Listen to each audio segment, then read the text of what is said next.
So in today's video, I'm going to be talking about my training prior to my first race of the season, which was a 3K race against the world 1500 meter champion Jake Wightman, where I ran 8:01.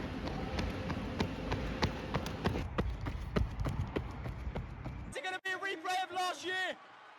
Will Wightman lose again? Yes! Sesman gets this, 7:54. Wightman on the line. Wheeler, Perrin, and Keane have to hop him. Manthorpe in there. And a disclaimer about this training week, I obviously don't recommend you copying it day by day because I've ran for 15 years and it ultimately depends on how long you've been running for and how much mileage you do. So some people might be running less and some people might be running more. And also you respond differently to different sessions. I generally respond better to higher mileage. So that is why my week kind of looks more like a 10K training week than a 3K training week, even though technically this was before I got ill prior to the race. So I was originally training for a 10K/5K, but I got ill, so the main focus switched to a 3K. That's just some information and context out of the way before I get into my training week. The next video in this series will be me talking about my taper week prior to the 3K race and also going through the 3K race with the video footage as well. Comment your usual training weeks. I think it's really helpful for people to look at the comments and take inspiration from other people's training. Comment which event you're training for and what time you're going for in that. So straight into it, on Monday, it was 5K easy, stretching and core in the morning. So this was a very easy 5K, like 4:30 per kilometer pace. And then in the evening at around 6 o'clock, it was a 15-minute tempo at 3:12 per kilometer. Jog to a hill, 8 times 200 meters up a really steep hill with full walk down recovery. This was near flat out, essentially to exhaustion pretty much. And then it was jog back to the tempo loop and did another 15-minute tempo at 3:12 per kilometer pace again. Tuesday was just my standard double day, which was a 5K in the morning and a 15K in the afternoon. Generally, I would say swap those around, but I'm not a morning person, so I tend to do the shorter stuff in the morning and then the longer stuff in the afternoon. I do want to change that. Wednesday was another session day, so this was where I need to give a lot of context because I wouldn't normally do this, but it was a 10K threshold in the morning with carb depletion before the 10K threshold, so no carbs before, and that was actually indoors on a banked track, and I was also wearing the Alpha Flies. So first of all, I wouldn't recommend doing a 10K threshold round any track, especially not an indoor banked track, and secondly, I wouldn't recommend wearing the Alpha Flies on a banked track. We did that because the track was closed, and where we live, there isn't anywhere flat to do sessions on road, so we ultimately had to go indoors, which was a painful process, and I won't recommend doing it ever again.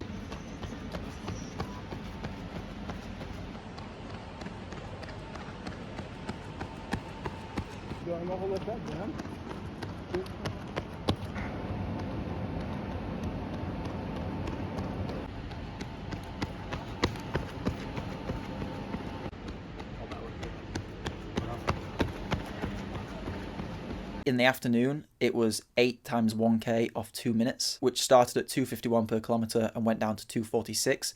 The original target was just 2:51 per kilometer.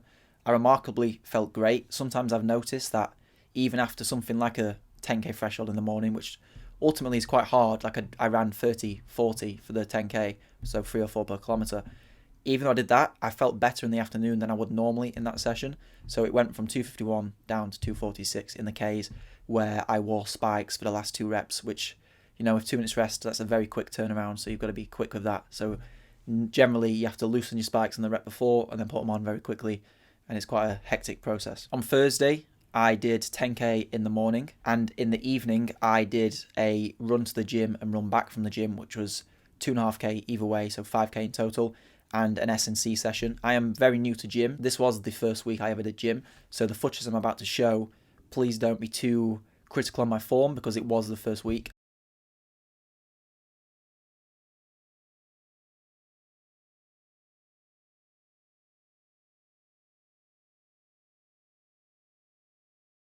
And I won't be giving my full gym routine. The person who sets it me is a personal trainer who charges to set people gym. I will tell you some of the exercises I did in this session, but they were the ones I was allowed to film. So that was RDLs and step-ups. And also before the gym, we did like a warm-up, and that would involve some mobility and some core stuff like dead bugs. Can't really go into much more detail about that. And if you are interested, I can put you in touch with my personal trainer who does do virtual coaching. Friday was set as a rest day, and hopefully my coach isn't watching this. I did 10K very easy because sometimes I like to do an active recovery day. So I am talking, you know, extremely slow and on a soft surface. So you're not really getting much more impact, especially with the shoes now. It's more of a recovery tool than just another run. Saturday was a 2K tempo, followed by 6 by 800 meters off 2 minutes rest. So after the 2K tempo, it was a 4 minutes rest, and then the 6 by 800 was off 2 minutes rest.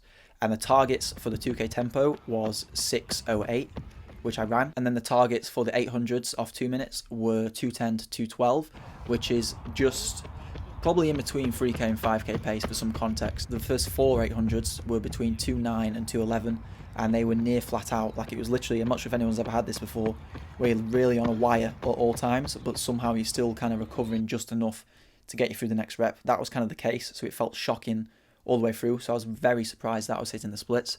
And on the fifth one, it was a 2:07, feeling the same. So again, very shocking.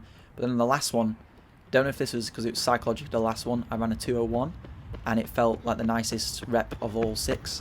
So that just shows how much psychology can affect your rep. And in the evening of that day, I did 5K easy, just similar to Friday. It was more of a recovery. Sunday was a very hilly 25K. I'm from Sheffield. If anyone's familiar with Sheffield, it is just known for being hilly. We've pretty much got nothing else. It's just hills. And the total mileage for that week was 142K and 100 meters. This is probably in the ballpark of what I'd normally do. Sometimes, especially in winter, I might reach 160 kilometers, 170. This was on the shorter end of the weeks because I had been suffering with some illness either side of this training block, as well as obviously there's 4 sessions, so the intensity was higher. And for some more context, the shoes I wore for this session were the Nike Vaporfly Next Percents on the Monday. So that was the Tempo, Hills and Tempo. I would have probably preferred to wear the Alpha Flies for the Tempo and something like the Takumi Sen 8 for the Hills if I had a choice. But I ran from the Tempo straight to the Hills, so I didn't change shoes. So I picked one that's good at both, which is obviously the Vaporfly. For easy days, I wore the Nike Invincible on pretty much every day this week. Now I've got a few more easy run shoes in my rotation, but at the time it was just the Nike Invincible. On the Wednesday, I wore the Alpha Fly in the morning, then I wore the Takumi Sen 8 in the evening, and then transitioned into spikes. And on the Saturday, I again wore the Vaporfly Next Percent 2 for the full session. And for some added context, the Wednesday session was threshold in the morning and was roughly 5K pace in the evening, if anyone wants to take inspiration. And also the carb depletion was kind of inspired from a Canova special block. It just wasn't as intense because Canova block I've done before where you do like 42K worth of reps in a day, which I highly don't recommend. It's quite a significant amount of work, obviously, especially when you're depleting carbs. Some other important things to consider is for recovery, I have a protein shake and I also use a carb drink for each of my sessions. During this time, I was using OTE carb drink, which is a UK company, and right now I've changed and transitioned to Morton. They're both very good, but Morton, is kind of the top of the game. Eliud Kipchoge uses it, so that says it all really. And recovery protein, I have used SIS Rapid Rego. So yeah, that was the training week. The next video in the series, like I said, will be me talking about how I tapered for the 3K race, and that generally would be a similar taper, whether that's a 1500, 3K, 5K or 10K. There's only a few variables which I'd change, which also I'll talk about. So yeah, thanks for watching. Please like, subscribe and comment. Like I said, your training week